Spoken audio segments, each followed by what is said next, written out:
RISE podcast show, a podcast that helps foster respect through inclusion, service, and equity. Welcome to the Envision RISE podcast. I'm your host, Stacey Hegarty, Vice President of Equity and Inclusion for Envision RISE. Joining us today is our guest, Shayne Halls. He is the CEO of Manifested Dreams and also the author of Inclusivity 2.0, How AI is Accelerating the DEI Movement. I've been looking forward to recording this episode for so long because it's my two favorite things. It's DE&I and artificial intelligence, and Fantastic. AI has been getting so much press lately.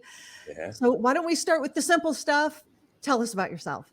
Man, tell us about yourself. That should be like the easiest question in the world. But it's like, well, how do you answer this question, right? Yeah, exactly. But no, so myself in general, I am just a person who's been in talent acquisition now for almost 16 years. Along my journey in TA, I realized that there are gaps in equity and representation, especially in areas like pharmaceuticals and IT, which were my kind of like wheelhouse. And I just kind of dedicated probably the second half of my career for about the last 10 years in ensuring that any clients that I have, any roles that I am touching, also is given lots of attention for their equity needs and the inclusion needs and diversity needs that business unit may have. And so that has been who I was. And then I decided that, hey, I want to go ahead and kind of do this on my own. And that's where I started Manifested Dreams. And Manifested Dreams is literally just an organization in which I founded to help persons kind of harness their skill sets in conjunction with AI to make sure that when the full AI integration happens into the corporate world, that persons aren't left behind and that they know how to integrate AI into what they do specifically, right? Because AI can be an asset to different people for different reasons in different ways. And so I just try to help people understand how to use AI for your particular career path and how to use it to be an asset to your organization and not be one of the persons who gets, laid off due to the fact that AI is kind of taking over your role, and that's just me. And my background is St. Croix, U.S. Virgin Islands. That's where I was born. So I always want to make sure I give a shout out to the St. Croix USVI, born and raised. And so, yeah, that's me. That's awesome. So I want to talk about talent acquisition a little bit because people that do work like we do with DE&I, we're really quick to put a lot of focus on how talent acquisition is failing to hire more diverse candidates, the ways that HR is kind of not doing what we want them to do. So what's it really like working in talent acquisition and having an eye towards hiring a more diverse workforce with the idea of not only do you need to hire for diversity, but everybody needs to feel included and there has to be equitable treatment. Man, what's it like working in TA? How much time do we have? Like, I thought this was only going to be 30 minutes. Well, we can sit here all day. All day. I'm trying to tell you, TA is the most encompassing job, I think, ever, because you have to be a psychologist to your hiring managers. You have to be a counselor to your candidates that you're interviewing. You have to be a project manager to your sourcers and your team that you're on. Like, TA is one of the most encompassing jobs ever, right? And in being in TA, you get a chance to be like a fly on the wall. So you get to hear the conversations between HR and business partners and the hiring managers and the business unit leaders. And then they may ask you your opinion every once in a while. And so you get a chance to see really what people are thinking. And you find that a lot of times that being that we're in the corporate world, the first priority is always filling the job. Like, we need to get this job filled. This job's a crucial part of the cog on the wheel. We need to get it filled. And it's not until lately where we need to get it filled with a diverse candidate has been a part of the conversation, right? Before it was just get it filled and then get it filled and then get it filled again was the priorities. Now it's like, let's get it filled. Let's find a diverse candidate. Let's get it filled is kind of how things are now. And so in trying to fill roles as a talent acquisition specialist, you have to understand that at times you may have to tell the hiring leaders, wait, let's pump our brakes. Let's take a breath. I know it's easy just to go with the first qualified candidate we see, but if we have 4 of the same type of candidate already on your team, let's take a second and find someone else who can fit the diverse spectrum to bring some more diversity and diversity of thought and skill set to the team. Any organization that is diverse is going to be more successful. That's just a proven fact. You need diversity of thought, diversity of background, diversity of skill set, diversity of culture. You just need to have different voices at the table to bring different point of views to situations that you're dealing with. So in being in TA and dealing with the diversity needs, you have to, one, be willing to have those tough conversations. You have to be willing to sit down with the hiring manager after you tell them to wait, and then you have to sit back like, hey, let's look at your team. Let's see what your team needs. You have a team full of women here. Where are the guys? We need to bring a guy onto your team, which sounds crazy because we traditionally try to think about diversity as in just being like, oh, women, persons of color. But diversity is anything that your team doesn't have.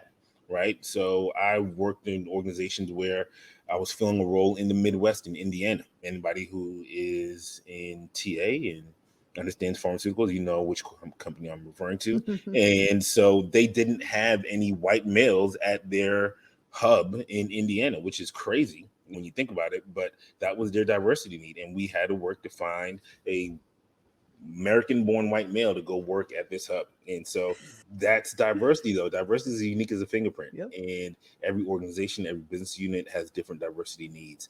And when trying to fill those needs, it's important that you understand that the candidates coming into an experience where they're going to be a minority on that team. And it's up to the hiring manager, more so than anyone else, more so than HR, more so than TA, to make sure that they have a culture of welcome and belonging and inclusion when they get in there. And that's important too. And that's a whole nother level of training that I think some leaders may need to go through in how to foster and create a culture of inclusion and belonging. Because one thing is to hire diverse candidates, but then it's another thing to keep diverse candidates. And the only way you can keep a diverse candidate in your organization is to have a culture of belonging and inclusion within that organization to make that candidate feel like their skill set, their background, their personality, their uniqueness is welcomed in that place. Let's talk about what that looks like a little bit, because I'm sure you've had the experience. I know I've had the experience of being the only whatever on a team. And if you are not the leader of that team, you are very beholden to how the leader treats you, how your teammates treat you. So, and I don't honestly think that most people don't go into their job and think, okay, I'm going to make this person who's the only of whatever feel really uncomfortable. It just sort of happens because you don't make the effort to make them feel comfortable. So what would you recommend that teams do, especially as obviously the leader has some responsibility, but as a teammate, what can people be doing when they don't have any authority over the situation, but they work side by side with this person? I think when you're bringing in somebody new onto a team, the buddy system is so important. And I don't know a lot of organizations that really adhere to it, or not even adhere, but implement it, right? Where you have a new person on the team, you take a new person, you pair them up with a more seasoned person on the team, right? And so that innately will start a level of fusion where this more senior person is going to probably have more respect on the team. Their voice is going to be more listened to on the team. So if you pair them up with a new diverse hire, they are going to get a firsthand view of that person. And then they will innately think about that person when they're having those conversations with leadership. They're going to think about their mentee, their buddy, when they're planning events, right? They're going to think about, oh, well, the person I was just talking to, this person I'm mentoring, this new person on our team, we were talking about lunch and I realized that they don't eat, pork. And so that senior person may be on a planning committee. And when they're planning out lunches or they're planning out something, they'll be like, oh, well, let's make sure we have some non-pork dishes for our new hire, right? Just having that buddy system, that mentor-mentee system for new diverse hires is important because it gives them a foot in the door of how that team thinks.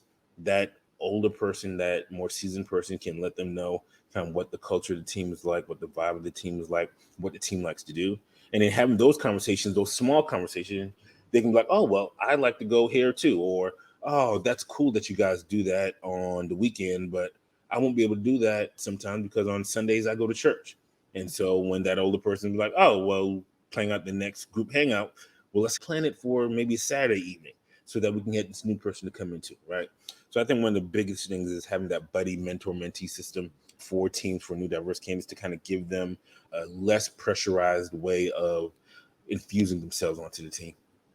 I think that buddy system's so important. And I like that you call it that, or, they've got their boss, they may have a formal mentor assigned to them, but having a buddy within your department makes such a big difference in even just navigating the way work is done. So even if it's not somebody who's a, quote, diverse hire, they may look like everybody else on the team. We can't stop onboarding people a week into their tenure with the organization. And I think a lot of places do that. They kind of get you set up and say, here's your benefits and here's the portal. You need to log on to the portal and, take this 1 hour training and do this and do that. And then you'll be all set and ready to go. Exactly. No, you won't be all set and ready to go, because even if you've got, for instance, the policy and procedure manual, how many times do we go to work at places and find out that, yeah, I know that's what the handbook says, but no. This is how we really do it. This is how we, this is how we really do it, okay? So when you need to pass the test, this is what you need to click, but here's how it's done quicker. Yeah. Yes. And our sister organization, the Institute for Process Excellence, would have a lot to say about that, but this is not their podcast. No, but I think that's one of the fastest ways people can begin to feel included is learning the secrets, not talking, dangerous secrets, but, hey, if you need something from payroll, you need to go see Stacy because she's the person to go to. So absolutely. I think that buddy system is so critical. All right, let's get into it. Artificial intelligence. Ooh. How are the robots coming to get us for DE&I? Well, the robots have been here, right? We're just starting to embrace them now, kind of like the whole aliens thing. Government's just starting to tell us that the UFOs exist, but we all kind of knew that already. Well, AI's already been here. We've been using AI. We've been using Siri. We've been using, Alexa. Those are all AI systems. Those are all things that's always been there. We've all been in TA where you have automatic responses to questions that we pose on the applications, right? If the candidate clicks yes to this question or no to that question, then they get filtered this way, or they get filtered. That's all AI, very rudimentary AI, very basic AI. Now what we're coming into now is more advanced. We're coming into systems now that have, understanding of sentiment and colloquialisms. And so these machine learning systems are learning from every interaction that they have with us. And so we're able to have systems that conduct facial interviews now. If you're in the interview market, maybe you've seen companies where they tell you to, answer these 3 or 4 questions via video and then submit the video over. Well, what a lot of people don't know is that a lot of times it's not a person reviewing those videos, it's an AI system.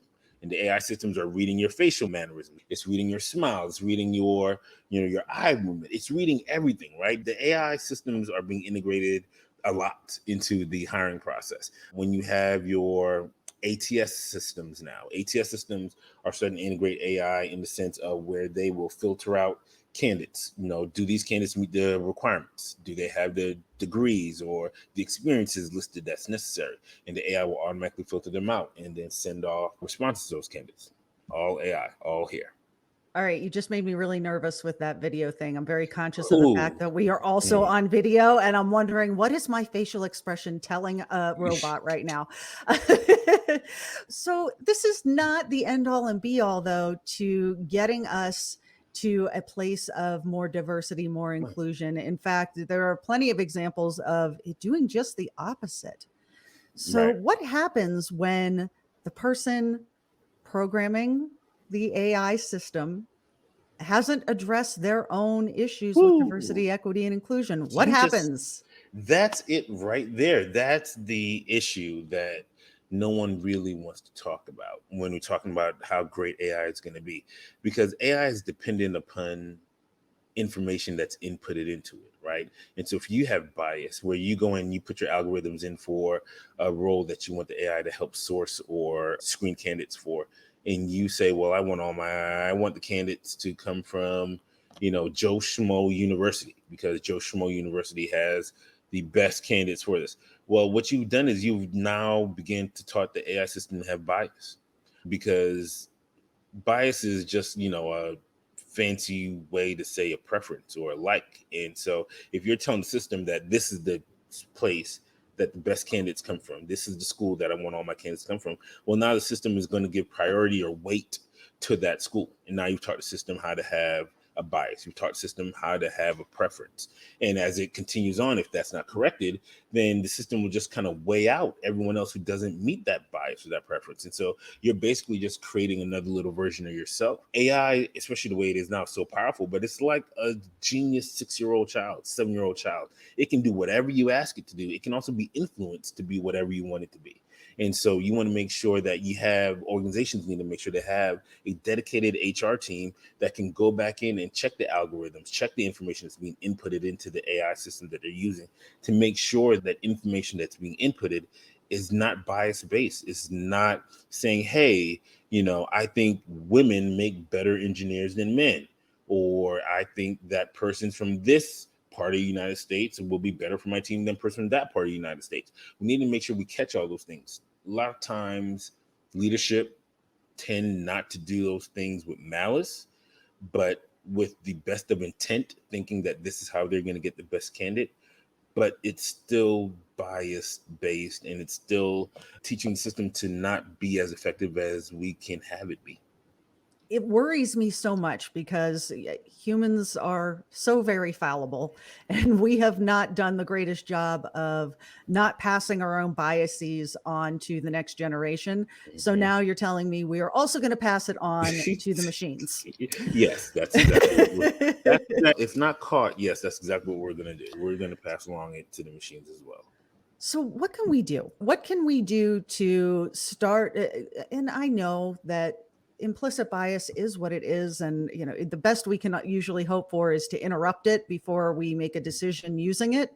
But we're human, and everybody's got these preconceived notions. We all have stereotypes. We all have things in our head that we don't even know is necessarily there. Right. Like, you may have graduated from college 20 years ago, but it still may spark something inside you if you read the resume of someone who went to your rival college. Sure and does. Suddenly you may be much harder on that person, or Right. you may just be like, nope, not going to do it. I graduated from the University of Tennessee. It triggers something in me to see a University of Florida candidate. I think that it's on us to understand just that we are fallible, that we are human, and that we have to be as, in those moments when we're inputting those algorithms, we have to be as cold, I guess is the way to put it, as possible. You can't have emotions. It needs to be factual. I need a candidate that has this level of experience. I need a candidate that's done this type of work. I need a candidate that has this kind of degree, right? And you start to get into your preferences when you say, well, I want a degree from here. I want them to have done work at this company. I want them to have, gotten this experience when they were working in this country over here, right? When we start getting into the more, cutesy parts of the job descriptions and our feelings, that's when we start getting to our biases. So when we're inputting these algorithms, they have to be straight facts, right? Straight facts, not feelings. And that's where you need to have that HR team to come back and double check and look over it. And this can't be the case of adding on to the duties of the person's already in HR and TA. They need to be a dedicated team that is only focused on ensuring the pureness of the algorithms that's inputted into the system. Because if that team is distracted and they have a million other things to do, then they're not going to be able to give the attention that's necessary to keep the systems as pure as they should be in order to get the goals that we want. We want to get the most diverse candidates possible, and the systems can do that for us if we allow them to, and not get our human bias fingerprints all over everything. And now you mentioned job descriptions, and that sent up a little flag for me that for so many of us, we have not looked at job descriptions in years, unless it's something new or there's something major changing in that job. Rinse That and job repeat. descriptions, it's been sitting there for 10 years, maybe longer. And then you're going to go feed it into the machine.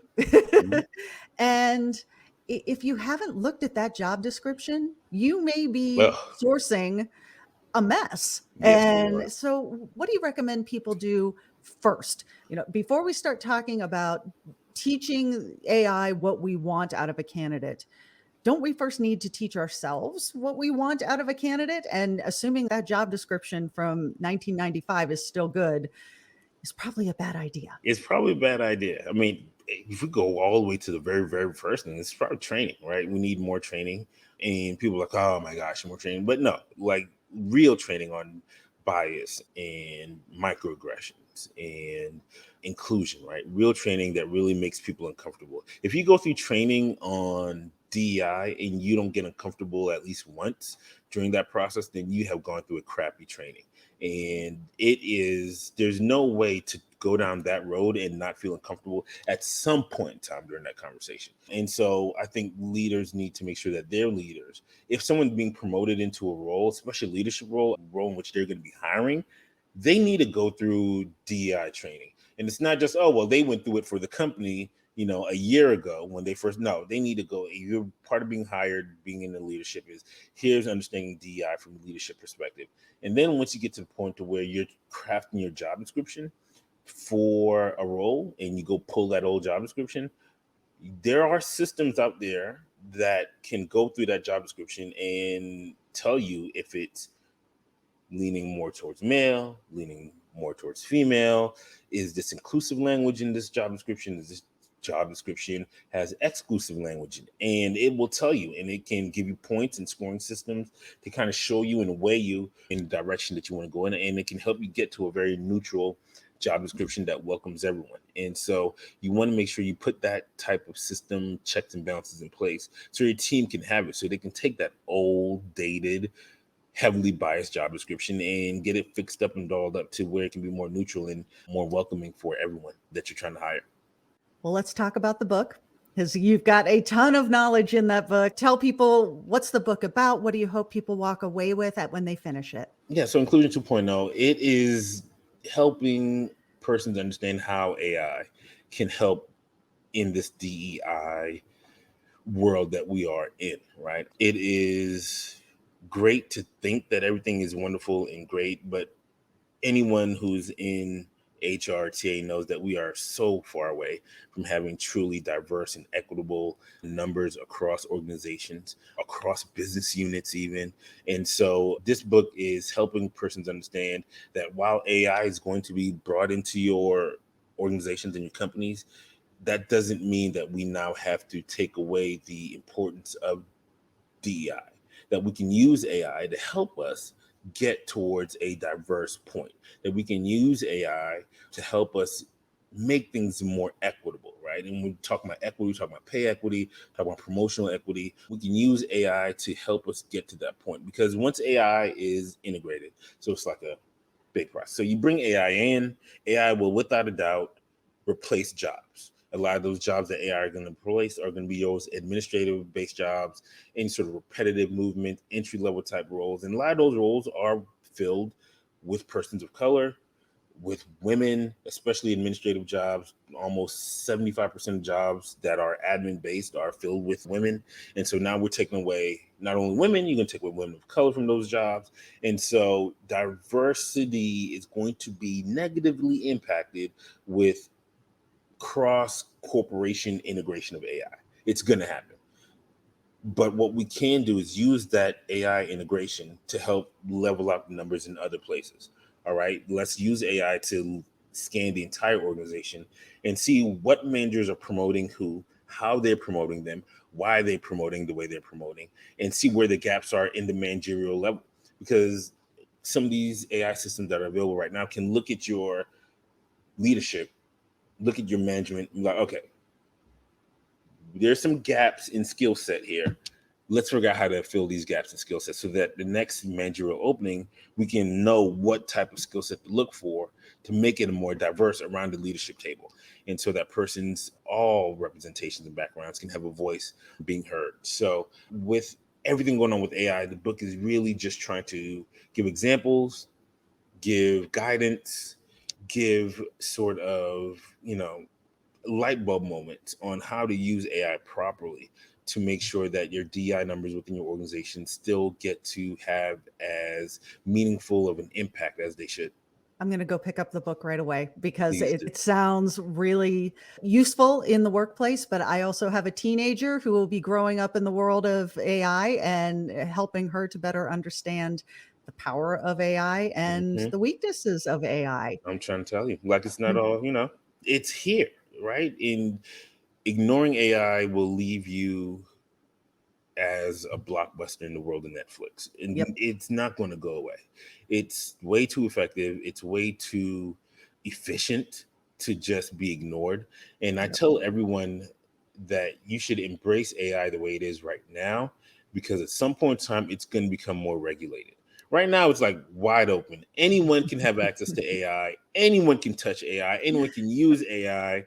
And it's kind of like when the internet first started. It was just like wide open. And now we see the internet's so regulated. Like, use this time to really get to know these systems. Use this time to really understand who you are and just maximize the effectiveness that AI is here for. And, let it kind of catapult you to that next step in your career. Well, Shayne, where can people find more information about you, about Manifested Dreams, about your book? This is the time to tell them where to find you. Oh, man. So you can go onto the website, www.manifestedDreams.org, to find me. I'm on the Twitter. You can find me at MNIFSTDDREA. So basically, Manifested Dreams without the vowels. On Twitter, I'm on Instagram as well, Manifested Dreams NC. Just kind of everywhere. YouTube, we are here. Catch me on Envision RISE podcast. I will be here. You can find my face somewhere on there. We're glad you're here. Yeah, most definitely. But yeah, that's where I am. Definitely go on there, look at the ebooks. I do lunch and learn presentations on LinkedIn as well, trying to give folks every couple of weeks. We'll do a lunch and learn about a different aspect of AI, whether it be in sales, whether it be in even medical learning. And those AI lessons, those AI lunch and learns are available on our website as well under our online presentation. So I'm just trying to get the information out to the people as effectively as possible. I love it. Don't get left behind. Go find Please out don't. about AI before it's already taking over everything. So thank you so much, Shayne Halls. We appreciate your time today. Appreciate it. If you'd like more information about Envision RISE, you can find us at envisionrise.com. Thanks so much, Shayne. Thank you.